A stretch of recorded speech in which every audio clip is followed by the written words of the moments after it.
Over to you, Mr. Nageswaran, please. No, you can.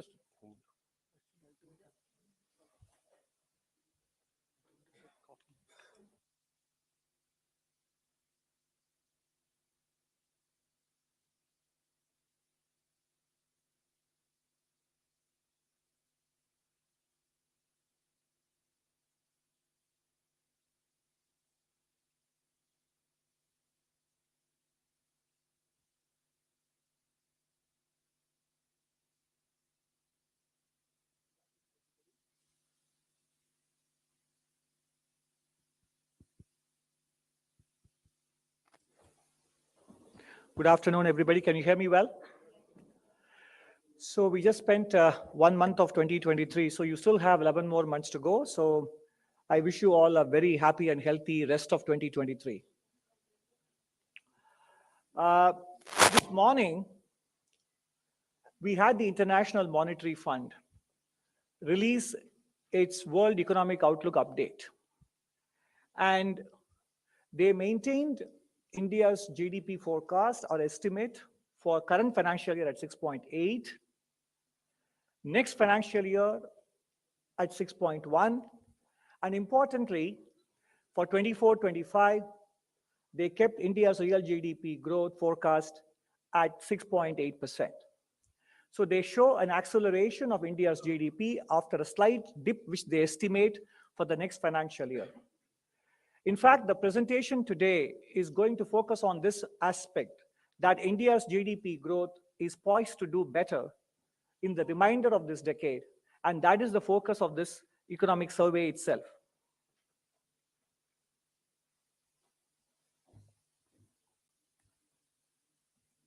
Okay.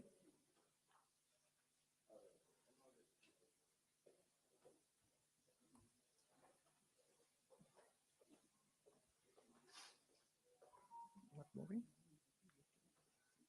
Mm-hmm.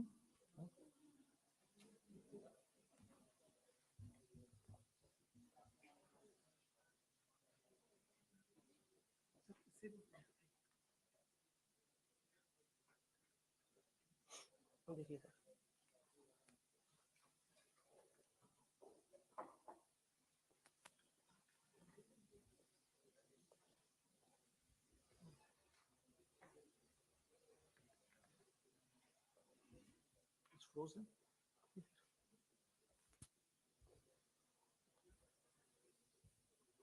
Okay.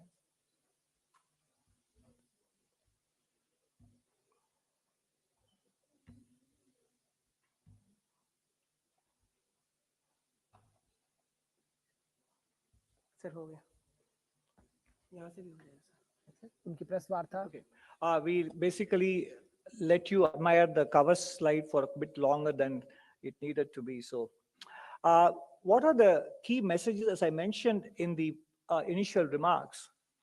Why is the economic growth going to perform better this decade, remainder of the decade? And what the reforms of the last 8 years have done to make sure that happens? And beyond 2030, what will be India's medium-term growth magnets? And finally, as we look ahead to 2047, what else and what more we could do to realize India's full potential in the Amrit Kal? And if you look at the, is it moving properly on the screens? Okay, thank you.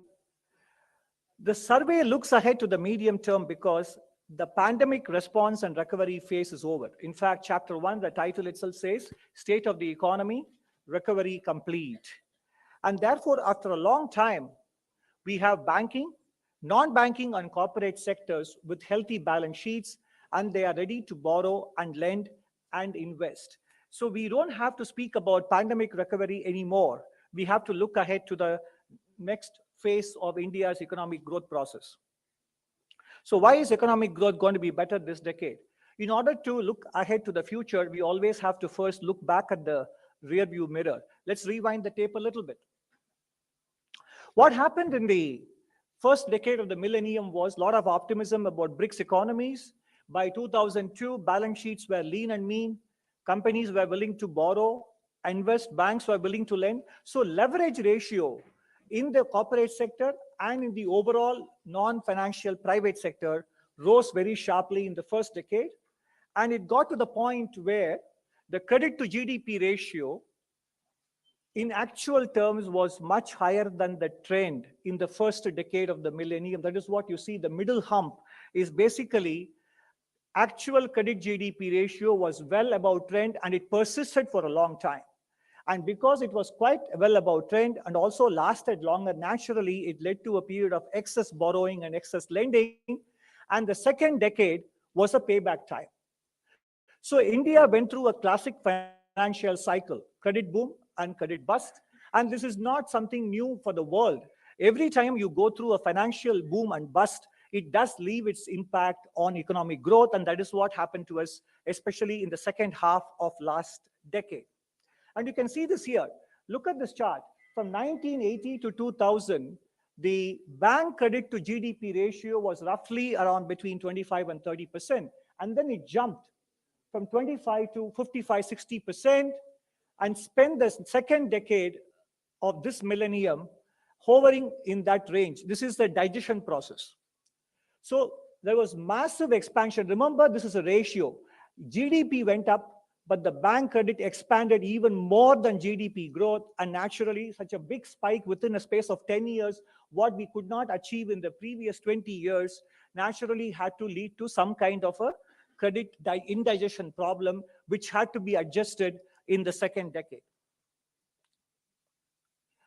And now that process of indigestion that has been sorted out and the balance sheets are repaired now, and banks' non-performing ratio, whether it is scheduled commercial banks in general or public sector banks, they are lower now.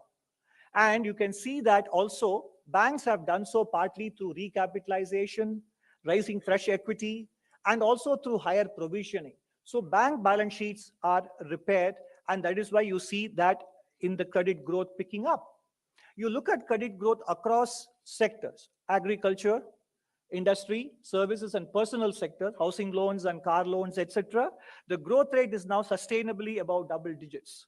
And this is a sign that this is what we were missing towards the second half of last decade because of balance sheet issues. So quickly summarize exactly what happened was 2005 to 12, credit boom that led to balance sheet stress later, phase of a higher non-performing assets due to past forbearance. And then by the time we could repair, just want to leave one statistic with you. The non-financial private sector leverage ratio, debt to GDP, went up by 40 percentage points in the first decade, from 2000 to 2010. And from 2010 to 2018, it came down by 30 percentage points. And by 2018, that was kind of done, it had bottomed out. But before we could start expecting corporates to borrow and banks to lend, came the collapse of IL&FS and some housing finance companies. And by the time we got a grip on that problem, came the pandemic. That lasted 2 years.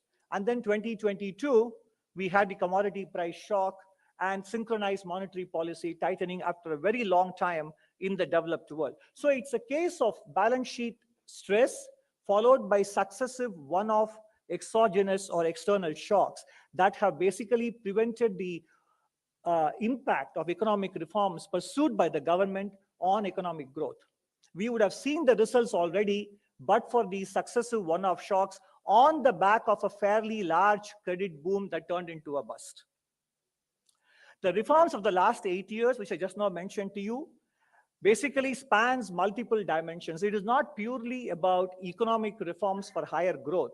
It is also about inclusive growth, financial inclusion, banking cleanup, the creation of the digital public infrastructure, which I think I'm going to talk about a bit later as well, and contribution to healthy India, ease of living, and continuing on to the next slide, physical infrastructure creation, facilitating investments, transparent taxes and tax administration, ease of doing business, and farmers' welfare. So broadly speaking, about 10 areas we have covered here. These reforms were happening even as the banking cleanup was going on. And this episode between 2014 and 2022 has a lot of parallel to what happened between 98 and 2002 as well. Then, as now, the banking system was coming out of an NPA crisis, and there were sanctions on India after the nuclear device was tested in Pokhran in 98, and deleveraging was getting on in the banking and corporate sector. There were two successive droughts. The technology boom ended, internet boom ended in 1999-2000, and the US recession followed. 9/11 happened. But amidst all these shocks, interest rates were deregulated, privatization was pursued vigorously, and the first foundations of the insolvency and bankruptcy regime was laid with the asset recovery mechanisms. The FRBM Act was introduced, and today's digital infrastructure, which we talk about, the foundation for that was laid with telecom reforms in that era.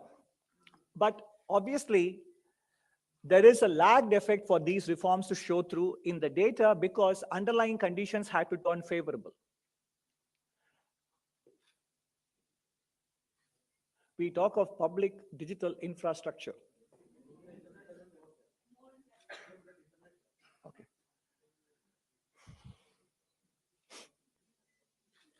I think it's not enough if I just look at the screen, right?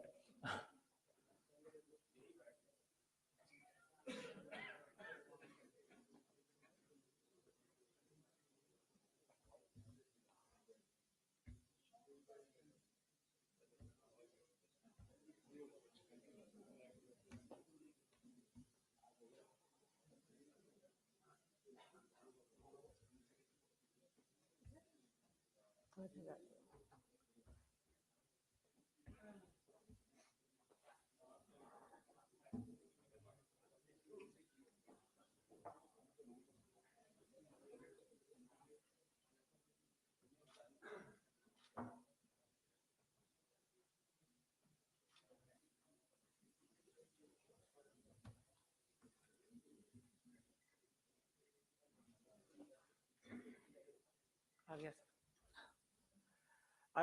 I'm reminded of what economist Joan Robinson said in the 1960s about India. Whatever you say about India, the opposite is equally true. That's what she said.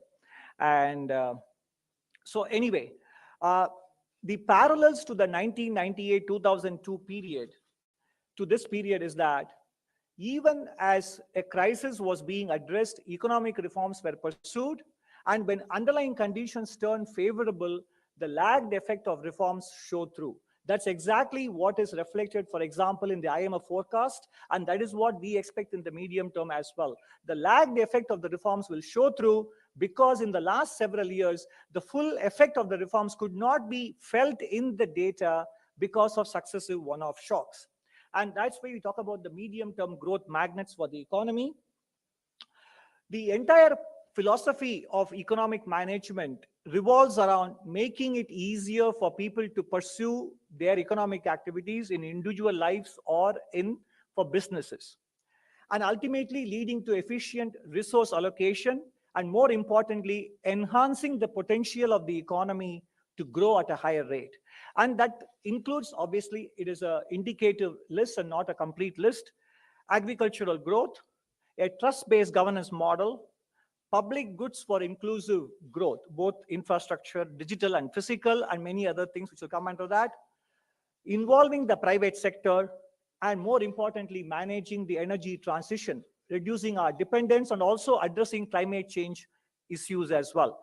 It is not about the government doing things for the people, but also involving people in the process. Everybody is a participant in the development process. That is why it is Sabka Saath, Sabka Vikas. So it is not just a government being an enabler, but government being a partner to economic growth. First, we deal with one of the pillars, agricultural growth. Thanks to many of the initiatives which you see around this slide, what you see is the share of investment formation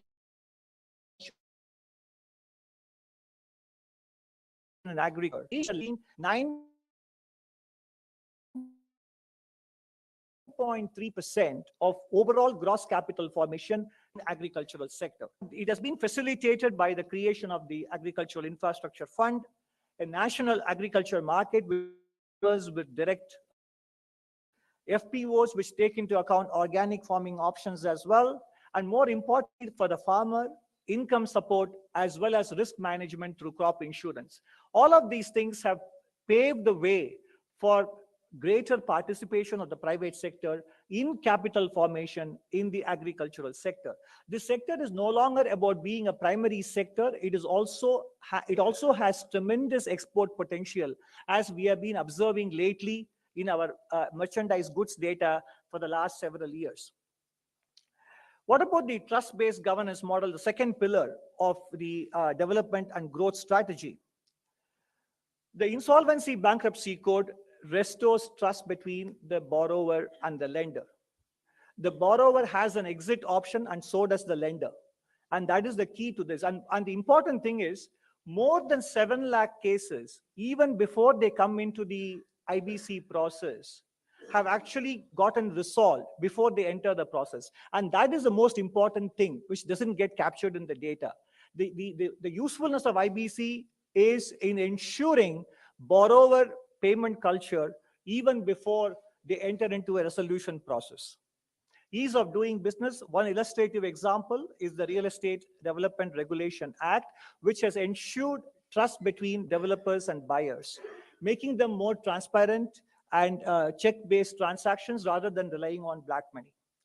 Effective governance is about making sure that the public don't feel threatened by legislations and rules and regulations, and every time they commit a mistake innocuously, it need not be deemed a criminal offense. So decriminalization of many provisions of Companies Act and several other economic offenses restores trust between the governing and the governed as well. And in terms of the trust with respect to public accounts and public money, there are many dimensions. It is not just about the quality of expenditure that has gone up in recent years. Of course, capital expenditure in government budget has gone up from 12% to 19% in the last 5 years, and revenue expenditure share has gone down.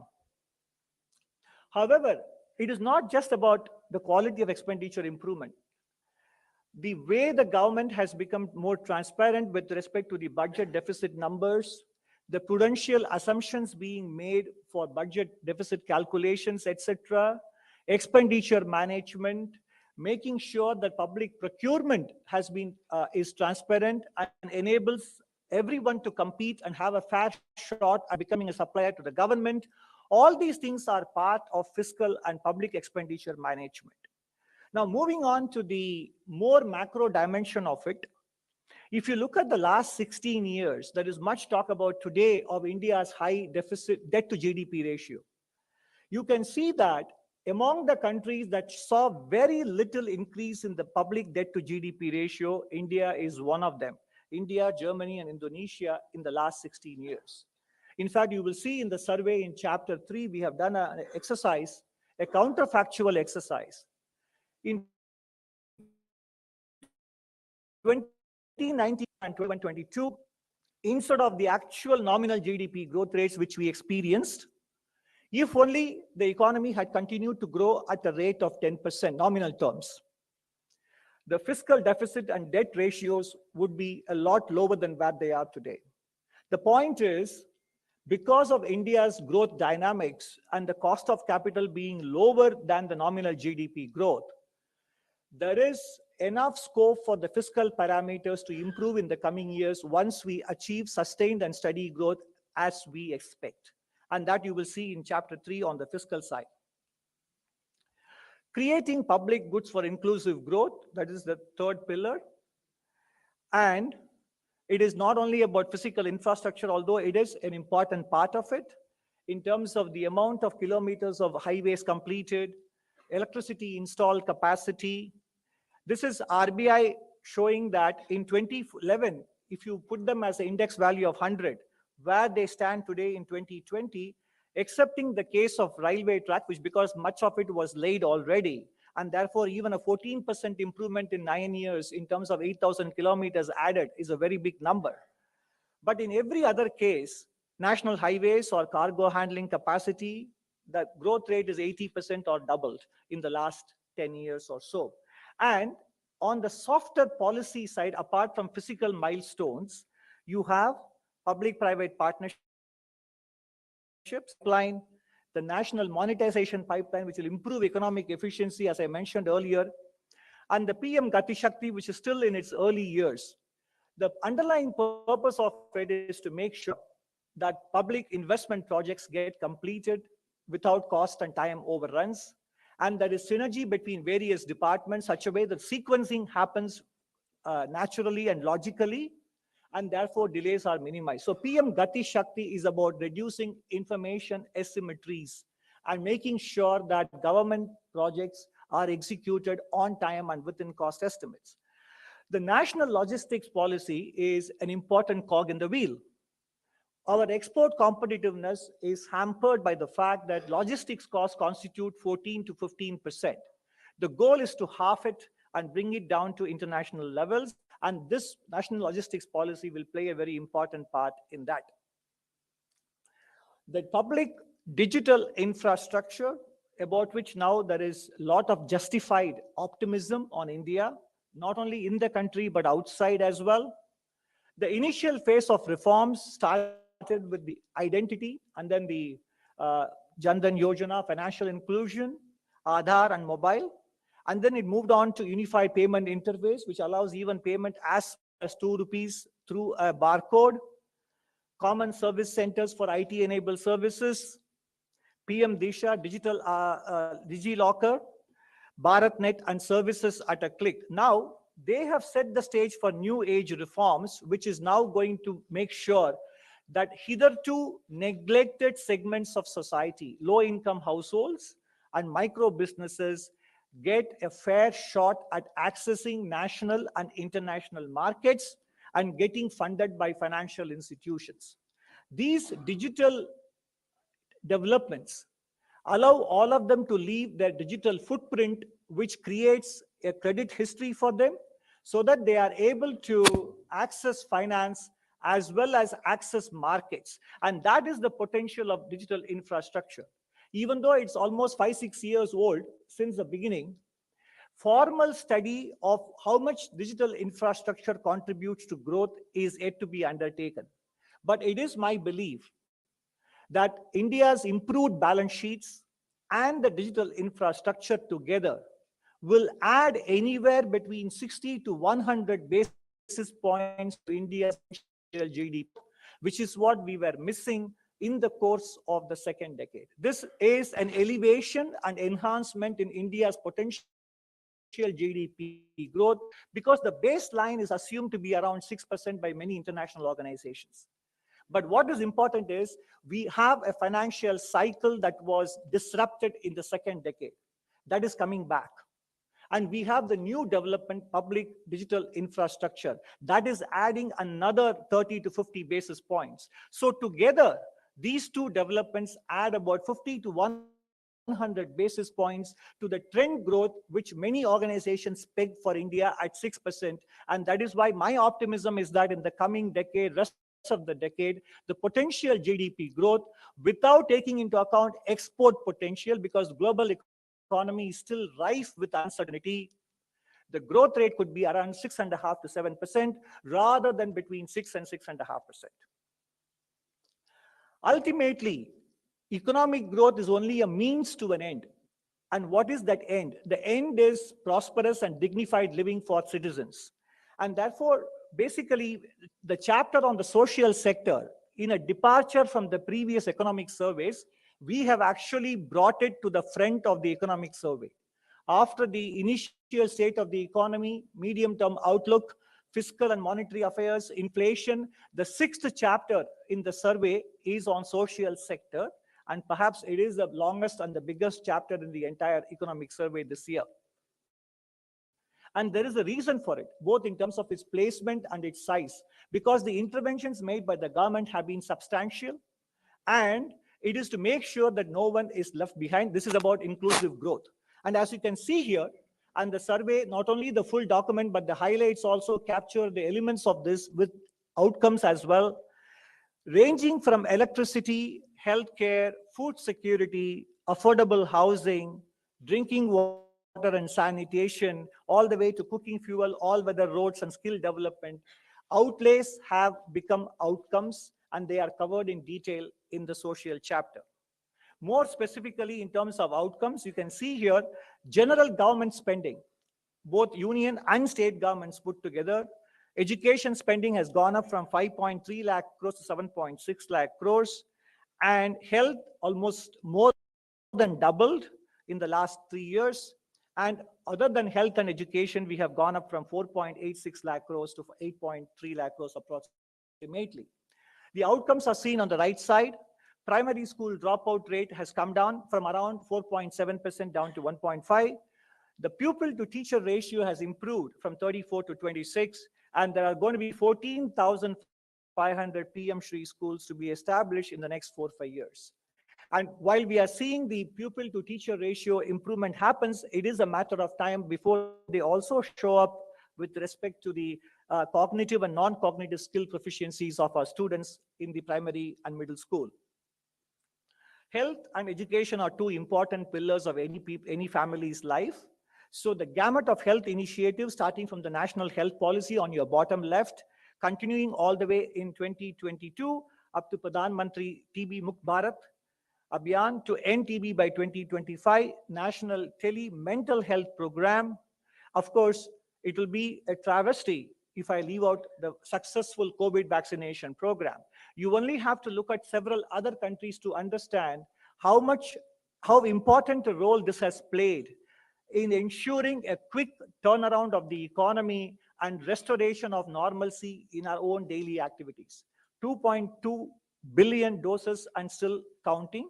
And that is a success of the not only the vaccination planning and execution, but also its role in economic recovery process.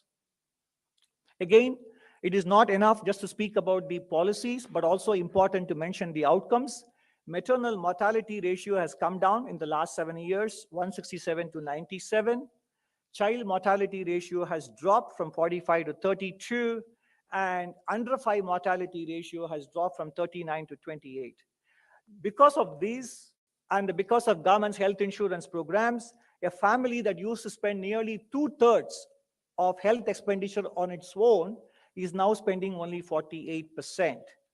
And stunting under 5 children is down by about 3 percentage points, and institutional delivery births have gone up from 79% to 89% in the country, which is a good sign, which means it will naturally have an important role in reducing both infant and under 5 mortality, as well as more and more institutional births happen. What about the private sector participation?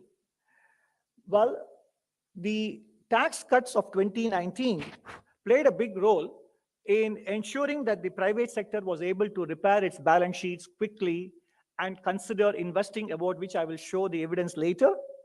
And this also has paved the way for production-linked incentive scheme to be implemented. This scheme is a very important strategic decision. If you look at the history of East Asia, there was active industrial policy that played a big role in them joining the first world within a space of a single generation. An industrial policy that does not so much as reward winners but punish the laggards is what East Asia did. And today, India sees an opening in the global supply chain. Countries are willing to diversify, not only because of pandemic, but also because of political reasons. Just-in-time inventory management has given way to just-in-case, etc. And therefore, India sees an opportunity. There was a talk of India having prematurely deindustrialized. I would say that India simply had not industrialized enough. There was never a premature deindustrialization. Infrastructure was missing, and manufacturing at scale was missing. These two missing gaps have been now plugged with the creation of physical and digital infrastructure and the PLI policy, which basically ensures that India is able to create global scale in local manufacturing for export markets. And the important thing to remember is PLI is a portfolio approach, and there is no payment in anticipation of performance. Payment of incentives happens after the units perform and deliver excess production over and above their benchmark. If they don't produce, they don't get the incentive. So it is a payment against performance and not payment in anticipation of performance. National monetization pipeline is going to unlock the productivity of public assets through leasing or outright sale. And this investment you saw in the privatization of Air India. And it is clear that the government also articulated its policy towards public sector enterprises, hoping to retain its presence only in core sectors and exiting non-core sectors. Foreign investment licensing norms have been liberalized. There is automatic route for more sectors now, 100% automatic FDI, and there is a single window facilitation portal. The outcome of which is seen in the actual gross FDI inflows. The blue line shows you. As a percentage of GDP as well, it has gone up from 2.2% to 2.6% of GDP. And ultimately, the various investments, whether it is domestic or foreign, have to translate into employment. Urban unemployment ratio has come down during the pandemic peak of around 20% down to 7%. And the worker population ratio has picked up from a low of around 35% back to around 45%. EPFO payroll data, which tracks new workers joining the scheme with salaries of 15,000 or below, in 22-23, their levels are running well above the previous 3 years. And in terms of the facilitation of employment, the eShram portal provides a bridge between employers and informal workers, and the National Career Service has registered 2.8 crore job seekers and 6.8 lakh employers as well. So what is going to happen is that as the private sector investment begins to kick in, and as the construction sector comes back to life with rural migrants getting back to their urban employment opportunities, the employment scenario will pick up as it did in the first decade as well. In the first decade, the capital expenditure resulted in employment generation, and that is a phase that India is looking ahead to in the coming years as well. Micro and small businesses, we all know that India has a preponderance of micro businesses, but the recent changes in changing the threshold and also adding a new criteria turnover apart from investment, and more importantly, the provision of emergency credit line guarantee scheme during the pandemic have enabled that this sector remains in good health. And the evidence of it is what we see. GST paid by micro, small, and medium enterprises didn't really flag or slacken in the pandemic year. They kept up. If anything, they registered gradual increases from 18-19 all the way to 21-22 as well. Energy transition. This is both a matter of security, energy security, as well as ensuring that India deals with climate change. India is well ahead of its target for renewable energy mix in the overall energy mix balance. And we have 8 missions now addressing climate concerns. We updated our nationally defined contributions in COP27, and there is a national green hydrogen mission launched, and the sovereign green bond, the first tranche of $1 billion was just auctioned. We got a better yield. They were able to sell the green bond at a 6 basis point lower than the conventional sovereign borrowing cost. And there will be one more coming in the current financial year. All these issues are covered apart from the global dynamics of climate change, etc., in the chapter on climate and environment. Of course, for most of you, while the medium-term picture is important, for some of you, obviously, what is interesting and what is exciting from the point of view of near-term attention is what is the growth rate that the survey projects for the next financial year. So we are now, after having discussed the medium-term prospects, which are now looking good because cleaned up balance sheets and reforms are going to have a lagged payback. Where we are today is that the numbers which we have up to the end of second quarter in September, July to September, the momentum is continuing in the economy. If you look at the industrial production, consumer durables, infrastructure and construction goods and manufacturing, they are running at a rate better than they were in the previous 2 years. And the middle portion is very important. 10 out of 10 sectors in the private listed company space, all these sectors, investments undertaken by companies in the first half of 22-23 is higher than what it was in the first half of FY 21-22. On the right side, what you see is a proxy for contact-based services, leisure, tourism, hospitality, domestic and foreign travel. All of them we are trying to proxy with this one number, showing that by and large, air passenger and cargo traffic are now running at more than 90% of the pre-pandemic levels. And as I mentioned earlier, credit growth is picking up across different sectors, MSMEs, large industry, services, and non-food credit. All of them are growing at more than double-digit rates. And even NBFCs, as you can see on the right side, there, and in general, credit to MSMEs is now on an average has grown at around 30% since January 2022. And not only the banking system, but also the non-banking financial corporations, their non-performing assets are lower than they were 15 months ago or 18 months ago. Therefore, the survey projects the economic growth rate to be 6.5% for the next financial year, and the range rapidly. And as of now, the United States economy looks set to avoid a full-fledged formal recession. And therefore, this January already we have seen crude oil prices and industrial metal prices higher than they were at the end of December. From the Indian standpoint, a moderate to somewhat significant global economic slowdown will be on balance a better outcome, because it would lead to lower commodity prices and a cessation of interest rate tightening in the developed world, weaker dollar, etc. Therefore, in order to make sure that we fully accommodate the downside risks, the band has been kept at 6 to 6.8 and the baseline number at 6.5%. This number is very much in line with what international organizations have predicted, including what the IMF said this morning.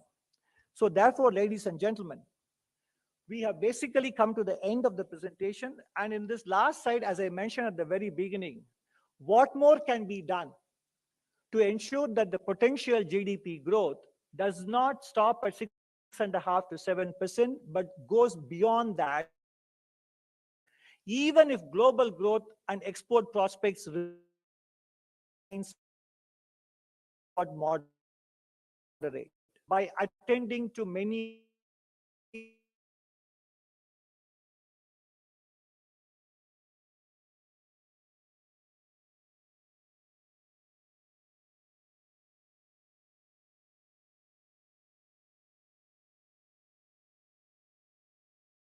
including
this year's presentation focused very much on Nari Shakti as well. And even in the economic space, we have to make sure that whatever is feasible legislatively, and in terms of law and order, physical security, work from home, and childcare, or whatever governments need to do, they have to do to be able to let our women make the choice for themselves between working and addressing their family priorities as well. And they shouldn't be in a position to having to choose between the two. They should be able to perform both those activities if they desire to do so. And that is what will enhance economic growth as well. So overall, if we are able to address these pending issues as well, our future up to the centenary of India's independence and beyond will be brighter than what it has ever been.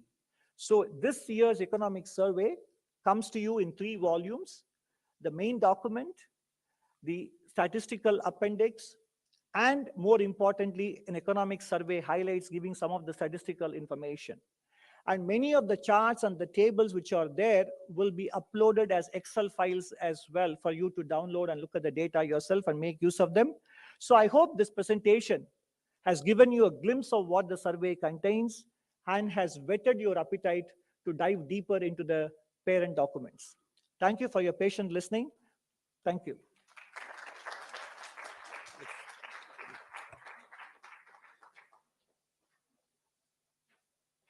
Yeah, Sunil.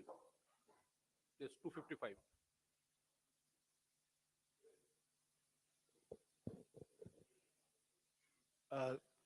First of all, many congratulations on the presentation. Just one, your predecessor in the last presentation had said very categorically about oil prices and had factored in the last time round. The economic survey, when Mr. Sanyal had presented, had talked about the oil prices and what is the projection in terms of growth rate. Today you have given a 6.8 to 6. Where do you see the oil prices and how much will that be a factor in the overall situation? No, it is difficult for us to give a prediction for the oil price. RBI takes a number that is below $100 per barrel, and we can live with that number and be able to achieve the growth rates that we have projected in the survey. So therefore, at this point, it will be difficult for me to come up with a precise number because the uncertainties with respect to the oil market are tremendous. You can only talk about it. As long as they stay at a number that is less than $100 per barrel, I think the real GDP growth projections will remain undisturbed. The inflation projections that the Reserve Bank of India has made is that it will come to lower than the 5% range in the course of the next financial year. But there again, I would submit, in fact, my advisor, Mr. Saikat Sarkar, has written an article which will probably appear tomorrow. There again, I think the baseline we expect, if the global economy slows down as IMF and many people project, then commodity prices should retreat because on the back of the monetary tightening that has happened in 2022. In that case, in fact, if you notice, many of the analysts in the Indian financial community are expecting a much lower wholesale price index inflation, etc., in the course of next financial year. So the baseline assumption is that inflation should not be as big a problem as it was in 2022, but we would concede that the uncertainty still remains high. Do you want to add anything, Saikat? Please. Actually, we have seen the consumer price index, combined, come down, for the last 3-4 months consistently. And it is below the RBI tolerance limit of 6%. And we hope that it will come down further because some of the commodities, the prices of some of the commodities are coming down, right? Another thing is the wholesale price index. It has come down below 5%. That is it has come down to 4.95% in December. And wholesale price index, because it is related to input costs, and so that has a lagged effect on the consumer price index also. So we are also hopeful that this pass-through will happen and it will have a positive effect. Positive means negative effect on the prices, consumer prices. That is, inflation will ease further, retail inflation. Hello, sir. I'm Shubham Mitra from Reuters News. So one of the global headwinds that you also mentioned is about US Federal Reserve increasing interest rates. The expectation for their terminal rates about over 5% by June. What kind of impact do you see of that on India's cost of capital in 2023? It should have only a limited impact because ultimately domestic borrowing costs are determined by our monetary policy stance as well as domestic inflation rates. It will have an impact on external borrowing costs if the Federal Reserve keeps rising interest rates. I don't see it having a bigger impact on domestic borrowing costs. 124. Good afternoon, sir. Sapna here from CNBC TV 18. A very rich survey in terms of observations and forecasts. So quickly coming to your outlook for FY24. So you've given a range. You have also mentioned the real number at 6.5 and nominal GDP by 11%. So can we expect the coming budget, not trying to outguess the budget, but just trying to understand, is this how the numbers will be based on? Will the 11% nominal GDP, is that the baseline that we are going to stick to, number one? Second, sir, any observations, any assessment on the fiscal roadmap, given the way expenditure has been, and we have had a lot of challenges so far in the last 3 years? And so last but not the least, sir, there is a general consensus inflation will trend down, but you have also highlighted that as, entrenched inflation as one of the likely risks for FY24. There are three questions here. The second question on the fiscal roadmap, you have another 17 or 18 odd hours to wait. You'll get your answers. So I'm not going to front run the budget. And as far as inflation is concerned, I think we did answer in response to an earlier question that by and large, we expect inflation to be well behaved for 23-24, but there are upside risks. I didn't quite understand your question on the GDP part.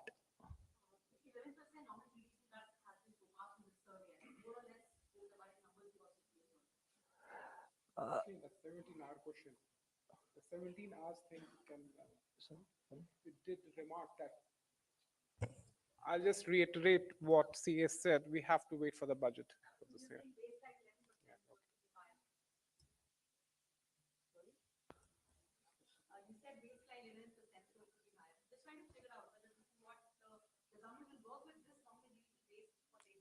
As I said, it will all become clear in 18 hours or so, I think. 125. So I'm Monica from the New Indian Express. So China is already facing a risk of slowdown, and economies of Pakistan and Sri Lanka, they are also in doldrums.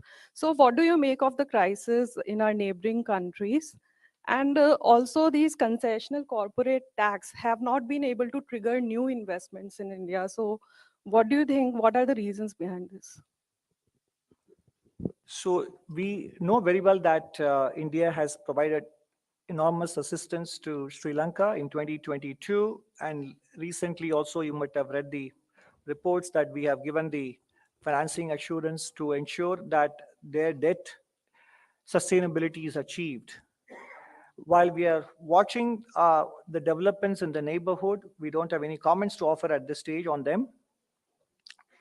As far as China is concerned, yes, they have reopened after zero COVID policies. And this morning we noticed that the IMF has increased their growth forecast. And naturally, we are looking at the implications it has for commodity prices and overall inflation and supply chain potential disruptions or otherwise. So we are tracking the developments, not just in the region, but